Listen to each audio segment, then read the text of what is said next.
मैं भरतलाल और आप हमारे साथ सरफेस एरिया एंड वॉल्यूम पृष्ठीय क्षेत्रफल और आयतन के बारे में पढ़ रहे हैं। उसमें हमने घन, घनाभ, बेलन, शंकु और अब हम देखने जा रहे हैं वो एक गोला, स्फेयर। अच्छा, इसकी बात की जाए तो एक तो होता है वृत्त। वृत्त को हमेशा गोलाकार नहीं समझे। जैसे रिंग होती है वो आपके वृत्ताकार स्थिति होती है, हालांकि वो भी 3D है, लेकिन बात कहें कि उसको यूं रखेंगे तब की बात कह रहा हूं। यानी कि जैसे आपके जो हाथों में आप कंगन पहनते हो या चूड़ी पहनते हो, उसको अगर यूं रख के और ऐसी स्थिति में यूं बनाया जाए तो वो आपके वृत्त होगा। और वृत्त की परिभाषा क्या होती है आप जानते हैं। वैसे ही हम 3D में गोले की परिभाषा लेंगे। एक निश्चित बिंदु से एक अन्य बिंदु निश्चित दूरी पर यदि गमन करता है यानी कि घूमता है, तब जो आकृति बनती है वो वृत्त बनती है। इसी प्रकार यदि हम बात करें, मैं यहाँ पर ये जो 3D स्पेस है उसमें ये बिंदु लूं और ये एक अन्य निश्चित दूरी पर यदि बिंदु लेता हूं और ये यूं घूमता है पूरा यूं, ठीक है ना, तो ऐसी स्थिति में जो आकृति बनेगी वो गोला बनेगी। इसके लिए यदि एग्जांपल लिया जाए, आप गेंद देखते हैं जो आप टेनिस क्रिकेट के लिए खेलते हैं या फुटबॉल के लिए जो गेंद यूज लेते हैं उसके बारे में हम चर्चा कर सकते हैं। तो वो सारे गोले के उदाहरण हैं। अब बात करते हैं, देखो, जब इसी को आप 3D आकृति में एक गोला मान के चलें, क्योंकि 3D को यहाँ पर बताना एक बार के लिए संभव नहीं है, तो ये इसका मूल बिंदु होगा और ओ ये आपके इसकी त्रिज्या होगी। अच्छा, और इसको मैं यदि आगे बढ़ा देता हूं तो यहां से लेके ये यहां तक की बात की जाए तो ये आपके व्यास होगा। व्यास के लिए शर्त यह है कि गोले पर दोनों बिंदु स्थित होने चाहिए और बीच की जो दूरी होती है वो व्यास कहलाती है। और गोले के अंदर प्रत्येक व्यास होता है वो जिसकी समान दूरी होती है और व्यास का आधा हमेशा त्रिज्या होती है। बहुत इजी है ये चीजें भी, इसमें भी कोई खास बात नहीं है कि आपको कोई खास डेरिवेशन इसका नहीं दे रखा है इस स्टैंडर्ड पे, केवल कुछ फॉर्मूले दे रखे हैं, उससे हम इन क्वेश्चनों को सोल्व करेंगे जो हमारे पास आगे आएंगे। देखो, तो हम बात करें पहले गोले का पृष्ठीय क्षेत्रफल जो कि होता है 4πr², यदि r इसकी त्रिज्या हो। देखो, ऐसी स्थिति में हम आगे बढ़ते हैं तो गोले का आयतन ले लूं। गोले का जो आयतन होता है वो होता है आपके 4/3 πr³। ये दो चीज हो गई। अब बात करता हूं अर्धगोले की, ठीक है। अर्धगोला होता है इस प्रकार, ये यूं, जैसे आपने आपके इससे रिलेटेड अगर बात करें तो घर से ही अपन शुरू करते हैं इसके उदाहरणों की।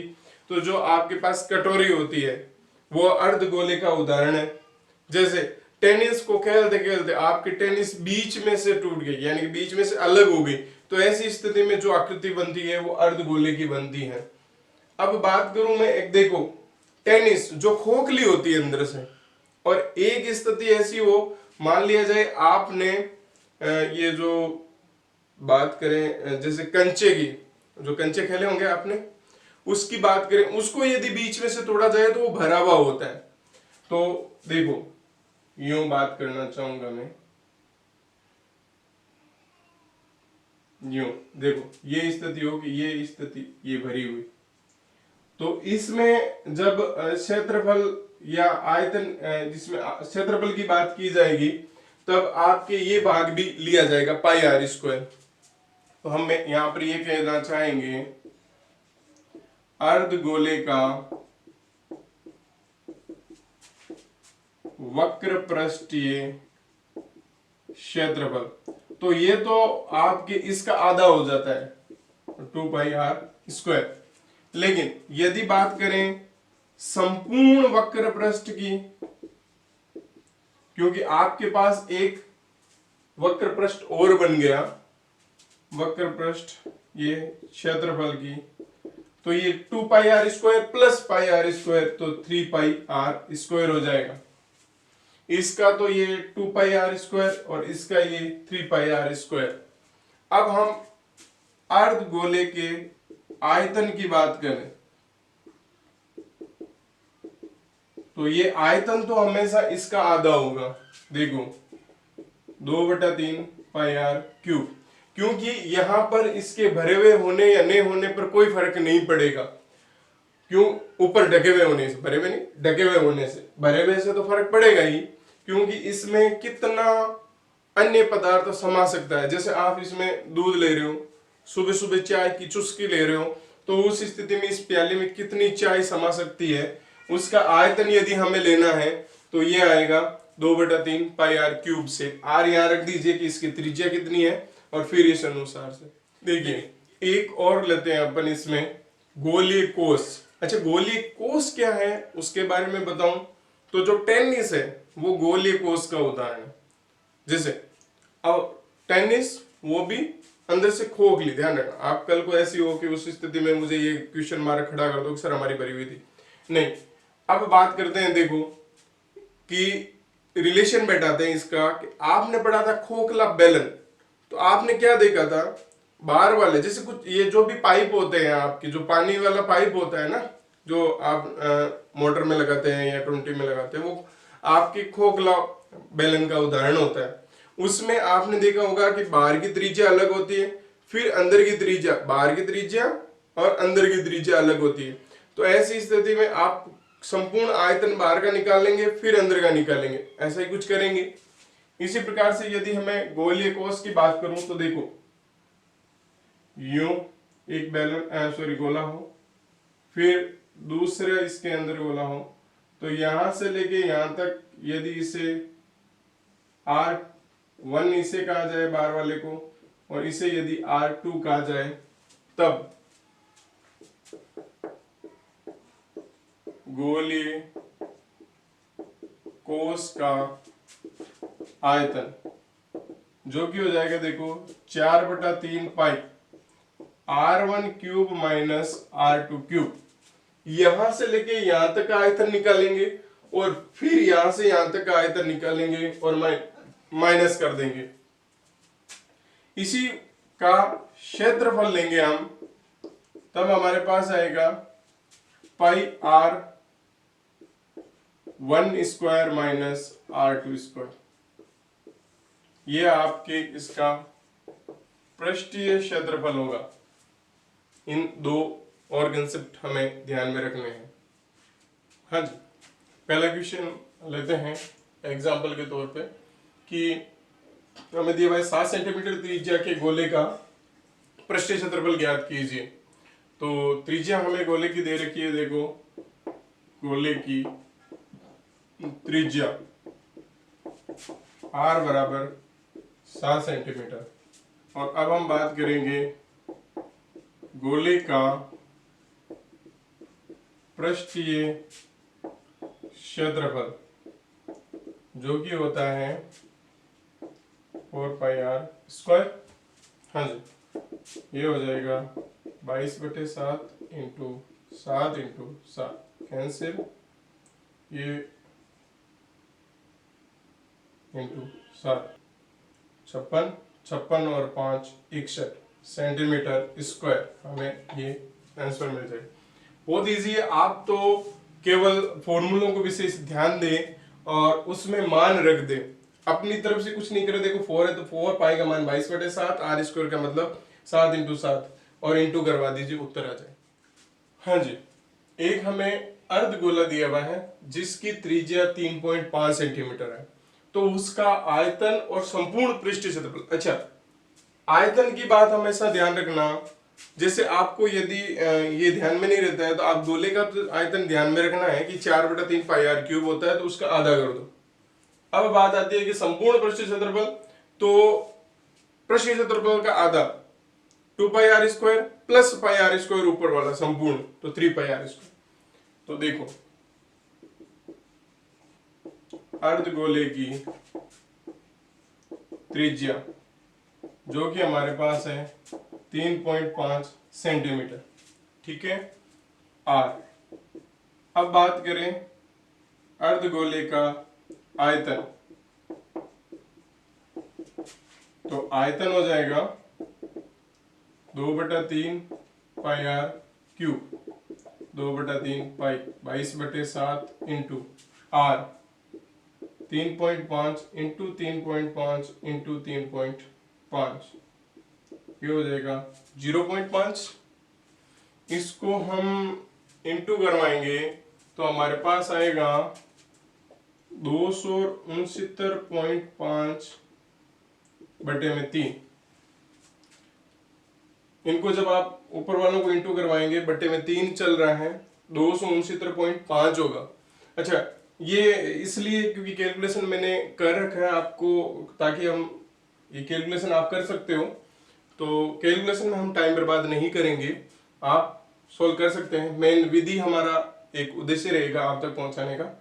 तो इसको जब इसमें भाग लगाएंगे तो हमारे पास आएगा,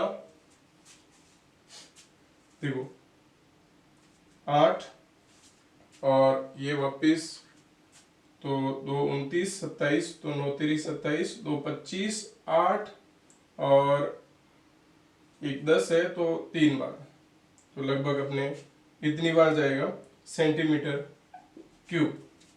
अब हम बात करते हैं, देखो आयतन हमारे पास आ गया, इसका संपूर्ण पृष्ठीय क्षेत्रफल, तो अर्धगोले का संपूर्ण पृष्ठीय क्षेत्रफल लेते हैं, जो कि होगा देखो 3πr²।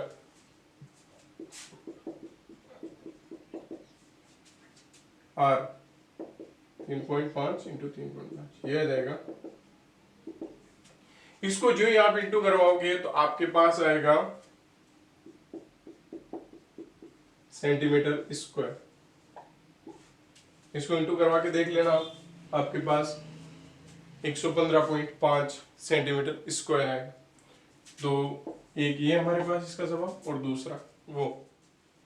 देखिए क्वेश्चन नंबर जो अगला है आपके सामने, उसमें ये दिया हुआ है कि शीशे के एक गोले की त्रिज्या 5 सेंटीमीटर है, इससे 5 mm त्रिज्या की कितनी गोलियां बनाई जा सकती हैं। देखो कहने का अर्थ है, कोई एक बड़ा गोला होगा, उसे पिघलाना है, फिर छोटी छोटी गोलियां बनानी है। तो आप एक नोटिस कर पा रहे होंगे, जैसे पीछे क्वेश्चन किया उस अनुसार से, कि इसमें क्या परिवर्तन नहीं होगा, कि जितने गोले का आयतन था उतना ही पिघलाने के बाद मैटर था आपके पास, और फिर उस मटेरियल को आपने लिया और उससे छोटी छोटी गोलियां बनाई। इसका अर्थ सीधा सीधा है कि आयतन नहीं बदला। समझ पा रहे हैं? देखो वैसे तो एक गोली का आयतन और क्षेत्रफल तो बदलेगा, लेकिन संपूर्ण जो गोलियां हैं और एक बड़े गोले का आयतन है वो बराबर होगा। इससे हम बात करते हैं, इससे रिलेटेड इसके अनुसार से, तो देखो कि बड़े गोले, तो शीशे का गोला है, का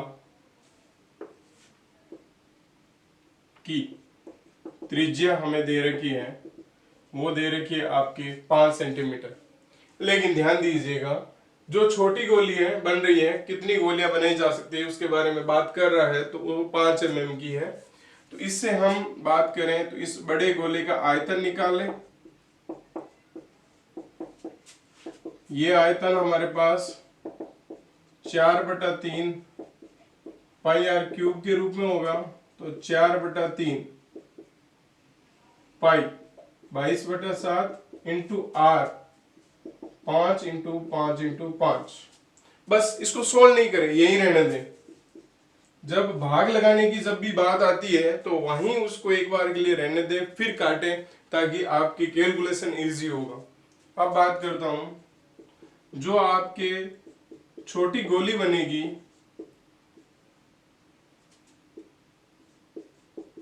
त्रिज्या वो है 5 mm। यदि इसे आप सेंटीमीटर में बदलते हैं तो 1 सेंटीमीटर बराबर 10 mm होता है, 10 मिलीमीटर। तो 5/10 यानी कि 0.5 सेंटीमीटर। अब इसका आयतन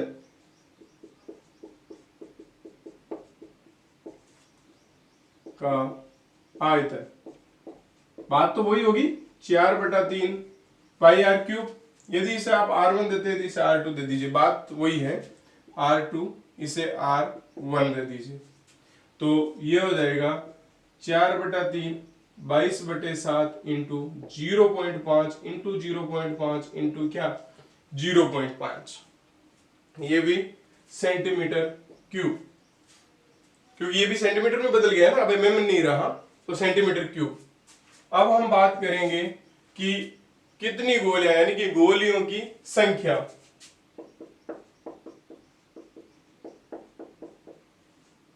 अच्छा, इसके लिए ध्यान दें, जो आपके पास ये बड़ा गोला है उसका आयतन और छोटी गोली का आयतन का हम भाग लगा देंगे। तो मैं ये कहूंगा जो बड़े गोले का आयतन है उसमें हम छोटी गोली का आयतन बटे में लेते हैं। तो देखो क्या स्थिति बनती है, ये 4/3 इंटू 22/7 इंटू 5 इंटू 5 इंटू 5, और ये 4/3 22/7 इंटू 0.5 0.5 और 0.5, ये तो कैंसिल, ये पॉइंट हटा दीजिए तो आपके पास 10 इंटू 10 इंटू 10 आ जाएगा, और ये भी आपके कैंसिल। तो 1000 संख्याओं में 1000 गोलियां आएगी आपके पास। यही आपके इस क्वेश्चन का उत्तर है। ठीक है, एग्जाम्पल नंबर 15 हमारे पास है कि एक गेंद के पृष्ठ का क्षेत्रफल 1386 सेंटीमीटर है, स्क्वायर है, तो गेंद की त्रिज्या ज्ञात कीजिए। देखो बहुत इजी है, ये तो क्वेश्चन सीधा हमारे पास है। इसमें हम कह देंगे कि गेंद का पृष्ठीय क्षेत्रफल जो कि है 1386 सेंटीमीटर स्क्वायर।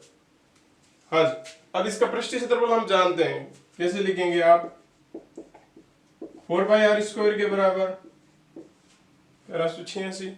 हाँ जी, इसका मान हम रख देंगे r²,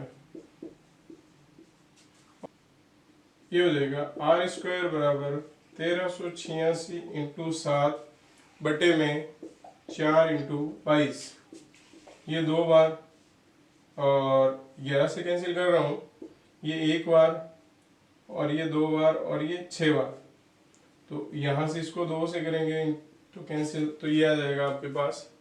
तो r² बराबर हमें मिलेगा 63 इंटू 7 बटे में 4, तो r² बराबर 21 और 42 और 2 44, तो इसका भाग लगाएंगे तो 1 1 0 2 और 5, ठीक है ना। तो r बराबर हो जाएगा √110.25, तो r बराबर हो जाएगा 10.5 सेंटीमीटर। अतः हम कह देंगे गेंद की त्रिज्या बराबर 10.5 सेंटीमीटर। बहुत इजी। देखिए, दो गोलों का पृष्ठीय क्षेत्रफल का अनुपात हमें दिया हुआ है 4:9, और उनकी त्रिज्याओं एवं आयतनों का अनुपात ज्ञात कीजिए। तो ये तो बहुत इजी है। देखो, पृष्ठीय क्षेत्रफलों का अनुपात दिया हुआ है 4:9, तो माना कि